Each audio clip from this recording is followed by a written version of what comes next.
Delakoan lortu zuen eta arrezkero bete utzi dio hizkuntzalaritza konputazionala deitzen saioan horri, baina aldi berean lekuan lekuko hizkuntzak eta hizkuntzen kontaktuak eta harremanak ere horrekiko interes handia izan du, eta ez hori bakarrik, gainera jakin izan du uztartzen bere bi egitasmo eta gogoko dituen bi gai horiek, alegia teknologia informatikoak jakin ditu erabiltzen bere ikerketa proiektuetan eta bere bere argitalpenetan herri hizkerak eta harremanean dauden gainera hizkuntzetan direnean bi horiek elkarrekin uztartzeko. Gaurko aurkezpenaren titulua izango da El continuo dialectal del euskararen herri hizkeren atlasa. Joseba, nahi duzunean. Quiero agradecer a la organización mi presencia aquí. Quiero agradeceros a vosotros vuestra presencia aquí. Me vais a disculpar, después de haberlo oído a Hans, creo que un batallón de gérmenes uvulares me ha poseído y a lo mejor esta invasión se reproduce. Espero que no oír demasiados toses en el auditorio, pero seguramente intentaréis aclarar mi garganta de esa manera. Expongo en esta presentación las conclusiones de un estudio a fondo del Atlas Lingüístico Vasco, un recurso que me cautivó desde el primer día. Es un estudio inspirado en el de Inés Fernández Ordóñez con el ALPI y cómo ella ha utilizado un atlas del siglo XX para reconstruir la historia lingüística del español. Eso me abrió los ojos. Las conclusiones que voy a exponer inciden en la visión clásica de los dialectos vascos, sobre los cuales no hay acuerdo cuántos dialectos son ni qué rasgos los distinguen. Y yo creo que a la vista de los mapas del Atlas Lingüístico Vasco, de HA, no se respalda esta existencia, esta visión clásica de los dialectos como la que tenemos en la diapositiva de Bonaparte. Lo que sí se detecta es un continuo. En esa definición de continuo que dio Ralph Penny para el español norteño y que yo leí por primera vez a Joan Beny en 1992, un artículo que presentó en un congreso que antecedió a este sobre fronteras y áreas dialectales en Cataluña. Este simpático animalito me sirve para recordar que un atlas lingüístico se compone de mapas de significados, no de significantes, de conceptos. El mapa que le corresponde a ese concepto es este mapa de la palabra asto, burro, y es, como digo, es el concepto, la imagen que acabamos de ver. Quiero que nos fijemos en este mapa porque me voy a referir a él bastante retiradamente como un ejemplo del patrón que yo he denominado arbitrariamente patrón cero, patrón geolingüístico. Voy a definir luego lo que es un patrón geolingüístico, que representa el tronco común del patrimonio léxico antiguo que comparten todos los dialectos vascos. Es una palabra patrimonial que tiene un sufijo to y que, como digo, es común a todos los dialectos. Este otro mapa es también de Asto, pero con otro significado, que por ampliación metafórica, semántica, analogía, está relacionado con el anterior, pero que ahora vemos, se introduce aquí, se presenta por primera vez el patrón que yo arbitrariamente he denominado patrón 4, que en este se ve bastante bien, sigue la frontera franco-española. Este mapa lo que representa es un caballete, un apoyo, lo que normalmente se conoce como un burrito, ¿no? Y que hemos visto que funciona como calco en las dos lenguas, ¿no? Calco en español, en la parte meridional y préstamo directo en la parte septentrional. La entrada léxica de Asto en el Diccionario General Vasco tiene 4 sentidos, 4 acepciones. Tendría que, si el atlas quisiera representar esos 4 significados, tendría que plantear 4 mapas. Este repaso breve a lo que es el atlas enlaza con lo que mañana Miriam Urquía y Amaya Jaureguiza van a explicar cómo intentan relacionar los dos bien. Un cuasi homónimo de Asto es Aste. Aquí abro una familia semántica diferente. No tenemos una referencia tan clara del animalito que hemos visto antes, es un concepto un poco más abstracto. Tendríamos que seguramente mostrarlo en un calendario, ¿no? Es la concepción arbitraria e intelectual de lo que es una semana, que es totalmente convencional. Y seguimos con el patrón geolingüístico 0. Si seguimos con esta familia semántica, voy a pasar de lunes a domingo, pero me voy a saltar algunos días de la semana, vamos a ir viendo algunos nuevos patrones geolingüísticos. Aquí empieza a asomarse, bueno, se ve otra vez el patrón 4 que separa la frontera franco-española, donde la diferencia principal es la pérdida de la aspiración en la parte meridional. Paso al martes y con el martes vemos la aparición del extremo occidental con una variante en la jerga de la historia lingüística, diríamos que es una innovación que diferencia ese extremo occidental del resto. A ese patrón le va a llamar arbitrariamente el patrón 1. Cuando ya, en este momento creo que es importante que ya explique qué quiere decir patrón geolingüístico. Basándome en el trabajo de Joan Bain que he citado anteriormente, definiré patrón geolingüístico como una abstracción de un conjunto de isoglosas, mapas, que representan formas, configuraciones que son tipológicamente y jerárquicamente relevantes. Este es un ejemplo de esa configuración relevante que se va a repetir en el atlas de manera recurrente. Paso al sábado, donde tal vez vemos la parte occidental, Zapatu, frente a la central, Larumbat, y por la derecha, también respetando la frontera franco-española, dos innovaciones, Neskegun y Ibiacoitz, ¿no?, que antes ha citado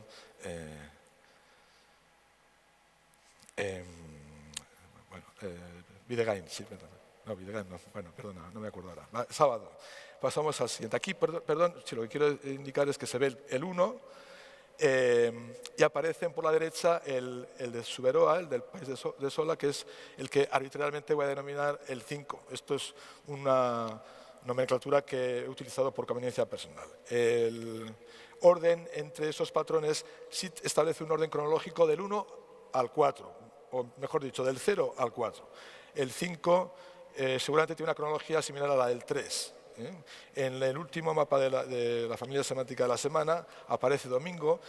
En este caso es muy interesante la aparición de domingo en la zona de la Sacana, de Navarra, que la teoría, siendo la teoría de Zuazo, de Coldo Zuazo, vendría a indicar que esa zona de la occidental de Navarra estuvo en contacto con la zona occidental del resto de todo el país a través de la zona de Álava, que está ahí desfigurada.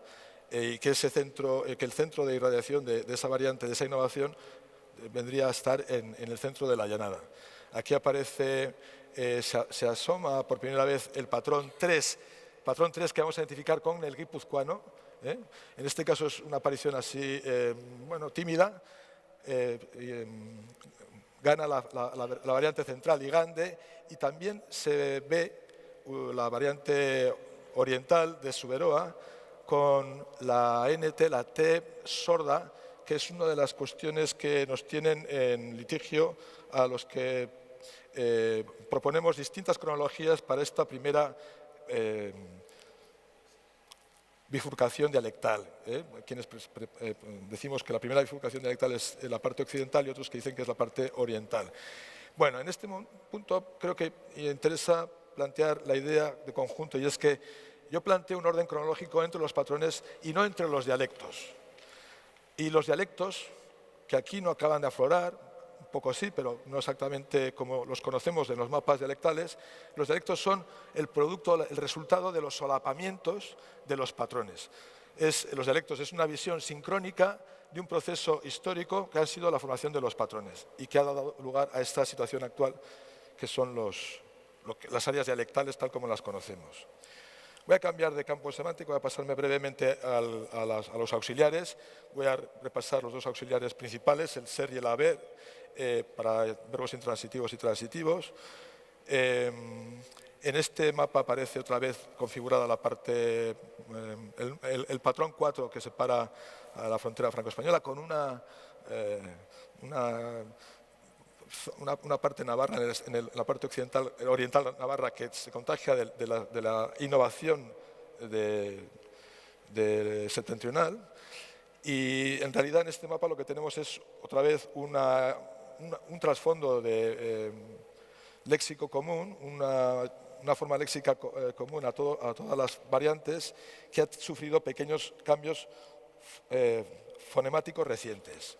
El caso de la primera persona del haber, Edun, Iñaki Camino decía en la semana pasada que le tenemos que quitar el asterisco a esta forma Edun porque está documentada. Bueno, en este mapa aquí nos aflora por primera vez el patrón geolingüístico 2, que vendría después del 1 y anterior al 3. El 3 también se ve, el 3 es el guipuzcoano, como hemos visto antes, ¿no? Aflora ahí claramente siguiendo una frontera administrativa en la actualidad, que sabemos cuándo surge, igual que sabemos cuándo surge la frontera franco-española. En este mapa lo que vemos es una división del área vasca longitudinalmente partida más o menos a la altura de Pamplona, porque la forma dot y det, por su etimología, sabemos que vienen las dos de un daut, en la forma daut que se cerró a deut y de la cual derivó det. Y la división sería de esa manera en dos mitades y más simplificada que la que vemos en la actualidad, con una variante dit en la zona de Suberoa, que también sabemos muy reciente. No hay ningún mapa del Atlas Lingüístico Vasco que se corresponda exactamente con los mapas dialectales de Bonaparte o Zuazo. En la parte inferior tenéis el de Bonaparte, en la parte superior el de Zuazo. Y bueno, es verdad que la zona más occidental de esos dos mapas sí coincide con lo que hemos estado viendo, ¿no? La zona de lo que Zuazo llama el euskera occidental, el vizcaíno, con restos del alavés, el guipuzcoano. Y es a partir a la derecha, ¿no? A oriente del dialecto guipuzcoano, donde las discrepancias son mayores. Y bueno, voy a presentar ahora rápidamente los 4 patrones a los que me he referido, del 1 al 4. Y los presento indicando en primer lugar el significado de los mapas. Son la ciruela silvestre para el patrón 1, el lución para el patrón 2, el ala de nave para el patrón 3 y la cera para el patrón 4. El patrón 1, el caso de la diferencia entre la ciruela en la zona occidental o Caran frente a Arán. Vemos otra vez cómo esta variante occidental penetra en Navarra, en la zona occidental de Navarra. Tendríamos ahí, por la toponimia, sabemos que todo el centro de Álava utilizaba la forma ocara porque está presente en la toponimia. Aquí aparece una de las razones que a mí me han llevado a fijarme sobre todo en las mapas, las variantes léxicas más que las fonéticas, porque la parte donde aparece Ara, la parte oriental, las variantes R, D y la H basculan con mucha frecuencia y he visto muchas vacilaciones en el uso de las laterales en las formas, en los mapas que recogen estas variedades.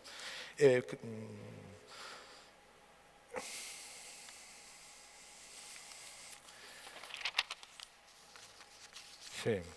El siguiente mapa de elusión es el que veíamos antes con el auxiliar Edun. Interesantes son los dos. En el caso del Sirán parece un préstamo del castellano Cirión, Lución, traducido con Cirión. En el caso oriental es un calco de la culebra que no ve, la culebra sin ojos, que es la etimología que tiene la variante occidental en romance. Y vemos ahí, como decía, ese patrón que divide el espacio por la mitad, partiendo por la mitad el territorio navarro, que es la parte más interesante. Este patrón, que a mí me costó identificar, sin embargo, ha sido muy valorado, muy puesto, muy considerado por otros autores como son Iñaki Camino, Urtzi Reguero, el propio Michelena y Orrega Ibarra, entre otros. Bueno, recoge aquí los 4 patrones. Los 2 de abajo son fáciles de identificar: la frontera navarro-guipuzcoana, la frontera franco-española, y los 2 que acabo de explicar con más detalle.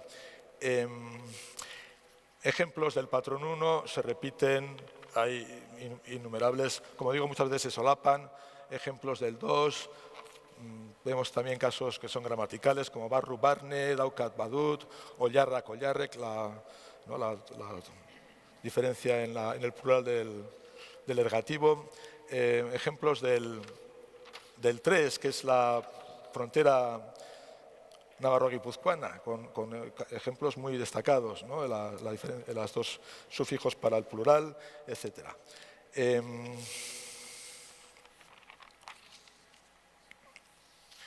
Bueno, estos 4 patrones que hemos estado viendo hasta ahora hemos estado viendo hasta ahora variantes léxicas. Aquí estamos viendo variantes morfosintácticas. Y es cuando las cosas, la periodización absoluta me empezó a hacer pensar. El patrón 1 que veíamos con Ocaran se reproduce prácticamente tal cual en Dábil y Árida. El patrón 2, el que definía Siraun y Sugeitsu, aparece también en esta variante de la reacción del verbo dejar hacer. Dator el dudá en el presente del verbo etorri, y lagundu día también el régimen del verbo ayudar, que sigue el patrón de la frontera franco-española. El problema es que, la conclusión que yo saco, el problema es que las cronologías no son para nada equiparables. La cronología que ahora la explicaré, la cronología que otorgo al patrón 1 y que se vislumbra en la forma léxica Ocaran frente a Aran, es muy anterior a la que vemos aquí para Dábil y Árida, que sabemos que hasta el siglo XVII no se había todavía gramaticalizado en la literatura tanto de la zona septentrional como meridional. Bueno, entonces esto me hace llegar a la conclusión de que la cronología del patrón y la del fenómeno lingüístico que sigue ese patrón no tienen por qué ser sincrónicas. Los patrones lo que están marcando son espacios, marcos de innovación y nivelación, áreas dialectales, pero en las que se suceden fenómenos de distinta cronología. Es curioso que hay patrones antiguos como el 1 que reflejan una distribución de un fenómeno muy claro que ha resistido a la superposición de patrones posteriores. Bueno, es lo que estaríamos viendo en ese ejemplo. Este es el que estaba comentando. Siguiendo el patrón, como decía, bueno, otro patrón parecido al de Ocaran es el de Quipula, también con su incursión en la zona de Navarra. Quipula frente a Tipula, con 2 cronologías claras, aparece ahí una variante oriental en la zona de Suberoa, posiblemente muy posterior. Bueno, entonces la datación absoluta de los patrones, lo que me interesa presentar aquí es la asociación de estos patrones con hechos históricos congruentes con la división del territorio que refleja el patrón. Eso es lo que heredo de la influencia del trabajo de Inés Fernández Ordóñez. Y con esa metodología creo que los 4 patrones que he escogido aportan 4 episodios, 4 etapas, 4 periodos que permiten completar este esquema cronológico que Walde en 2015 propuso de una manera un poco simplificada, pero muy visual, para la historia del euskera. Nos remitimos al siglo I, donde las inscripciones aquitanas nos dan testimonio de la presencia de la lengua.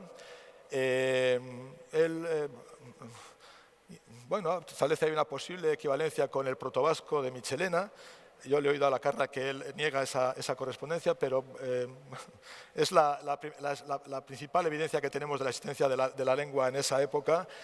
La relaciona con establece una relación con el vasco común antiguo, el EBZ, Euskara Batu Zaharra, de donde salen los dialectos actuales. Yo lo que con el esquema, los 4 dialectos, intento hacer es rellenar ese espacio, ese hueco que igual le deja entre el siglo VI y el XVI.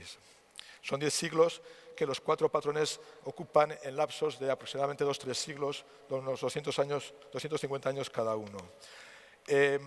Presento aquí la propuesta de Lacarra, Joseba Lacarra, publicada en el 2014, aunque se conoce desde el 2011, donde hay 2 principales discrepancias con el esquema que voy a presentar a continuación. Uno es la apuesta por la primera bifurcación, que Lacarra aquí, veis, la plantea por oriente, es decir, la primera rama dividiría el euskera equialdeko euskera, el euskera oriental, frente al euskera central y occidental, que los agrupa en un mismo nodo.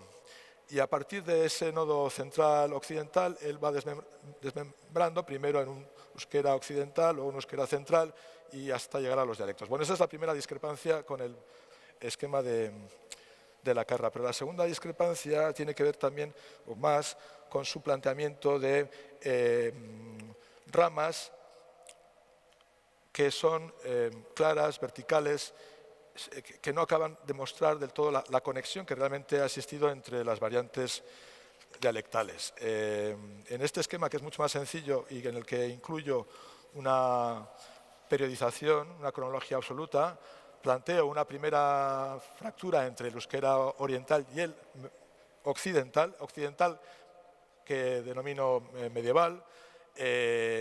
Después, en el siglo X hasta el XII, sería una fractura entre la variante central y la oriental. De esa variante central surgiría la división entre Navarra y Guipúzcoa. Y ya a partir del siglo XVI las variantes dialectales que conocemos desde la literatura. La única raya continua es la que lleva al vasco occidental. Todas las demás son discontinuas, queriendo indicar, y entre el siglo IX y el duodécimo, vemos una relación de conexión entre los espacios occidental y central, que representa, llevado ese esquema a un mapa geográfico, se representaría de esta manera. Bueno, en la zona occidental estamos viendo el motivo de la separación entre el euskera central, el área de Pamplona, del área de Álava. Históricamente sabemos que eso corresponde a la invasión musulmana y que realmente Pamplona miró hacia Tudela y de Tudela al Emirato de Córdoba, mientras que Álava se orientó más hacia Asturias. En el siglo X, lo que por la historia sabemos es que hubo un interés de la corona de la Casa de Pamplona por la Rioja Alta. Hay la conquista de Nájera por parte de García Jiménez I, con la ayuda del monarca navarro Ordoño II, y una fundación de monasterios y abadías que crean un flujo de contacto entre las zonas central navarra y la zona riojana, que explicaría esa configuración del mapa del patrón lingüístico 2. La expansión de la variante occidental está explicada por Zuazo. Yo la única corrección que le hago a Zuazo es que la variante que fue de la llanada alavesa hacia los valles altos de los ríos Oja y Tirón no fueron por Arganzón, que aparece Miranda, sino más bien por Treviño hacia la Rioja Alta y de allí hacia Burgos. Y Tengo más, bueno, este es un mapa interesante que vendría a avalar la cronología de la variante léxica Isara. Sabemos que es un arabismo, sabemos con ese arabismo sabemos a partir de qué momento empieza a utilizarse. Su lugar de irradiación coincidiría con el mapa de Zuazo. Parece que en la zona central tenemos una variante más antigua y una innovación en la parte oriental franco-española. Pero bueno, aquí el problema que surge es que estamos hablando de la sábana, un concepto sábana, pero en realidad la palabra mise aparece en todo el país, con distintas acepciones, tejido, camisón, ¿no? Es el problema que hablábamos, y maindire, pues lo mismo. Pero aquí, bueno, es ese solapamiento que veíamos interesante. Aquí no me va a dar tiempo, me parece, entrar en detalle en este. Bueno, sobre este mapa que por cierto es Capicúa, el 1991, que de alguna manera es casi talismán porque ilustra perfectamente uno de los argumentos que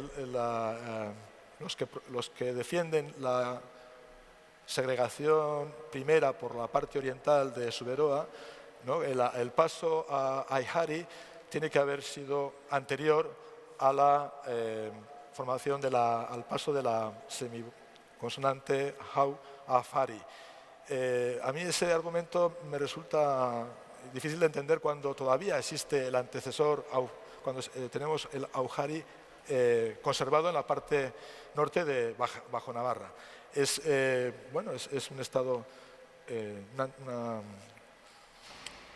una forma antigua de la voz que realmente es muy significativa. Para ilustrar, bueno, estos son la entrada de Afari en el diccionario Hortárico Euskaristegia y la argumentación de la Carra. Un árbol de derivación, no voy a explicarlo, cómo lo plasmaría sobre el esquema cronológico, sobre el mapa. Bueno, no me da tiempo si tuviera tiempo iba a ejemplificar la idea de continuo con el campo, la familia semántica del hogar, el fuego en el hogar, en el sentido donde se hace el fuego en la cocina. Hay un montón de mapas que ilustran esta idea de continuo.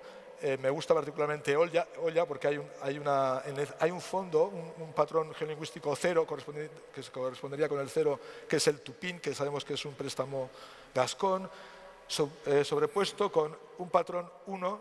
Por la parte occidental teníamos la pico, por la parte oriental Elche, que no ha llegado a sobreponerse a solaparse sobre el préstamo tupín-tipiña.